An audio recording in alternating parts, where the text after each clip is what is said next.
La mystérieuse disparition d'une fillette de 5 ans à Maubeuge, dans le Nord. On est sans nouvelles d'elle. C'est tous les jours qu'elle est dans nos têtes, c'est tous les jours qu'elle nous manque, et c'est tous les jours qu'on se demande si on va avoir de bonnes nouvelles. Et chose qu'on n'a pas, en fait, on est tenu à l'écart, on n'a pas de nouvelles. Ils l'ont pas trouvé, bien sûr. Ils l'ont pas trouvé. Frappée, maltraitée, brûlée, humiliée, c'est ce qu'a subi une petite fille pleine de vie de 5 ans. Voici l'histoire glaçante de Tiffaine Taton. Cette petite fille espiègle et très souriante, comme vous pouvez voir dans la photo, née le 6 avril 2004 dans le nord de la France. C'est la fille d'Anne-Sophie Faucheur et de François Taton.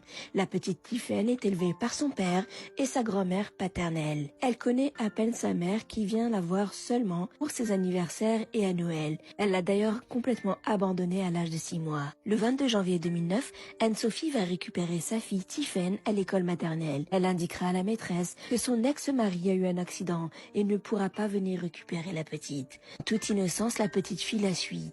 Elle ne l'appelle pas maman, mais elle l'appelle madame. Le père de Tiffaine essaie de récupérer sa fille, mais en vain. Passe un dernier coup de téléphone, 6 avril 2009, pour souhaiter un joyeux anniversaire à sa fille. Anne-Sophie refait sa vie avec un certain Nicolas Huilot, un pompier volontaire de 24 ans. Commence alors 6 mois de torture et de souffrance. Tiffaine est battue, et ce toute la journée et tous les jours, des fessées, des coups de ceinture, des douches froides. Dès son jeune âge, elle subit un calvaire sans fin. Elle a même été enfermée dans une cave sans lumière parce qu'elle avait peur du noir.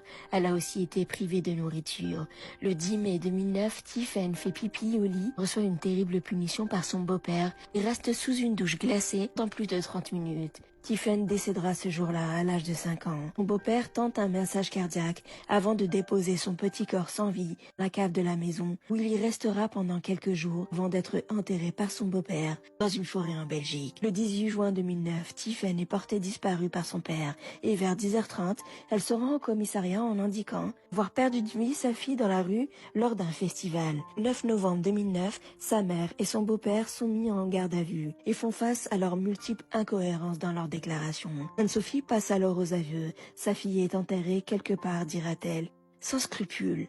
Et c'est son compagnon qui conduit les enquêteurs jusqu'au cadavre. Son corps est retrouvé dans un bois à Marcinelle, 6 mois après sa disparition. L'autopsie révélera plusieurs fractures, dont le bassin. Tiffaine est une enfant difficile, dira sa mère sans peine ni désespoir, si on peut appeler ça une mère. Puis septembre 2010 a lieu l'enterrement de Tiffaine. Plus de 200 personnes sont présentes. Quant à Anne-Sophie et Nicolas, ils ont été condamnés à 30 ans de prison.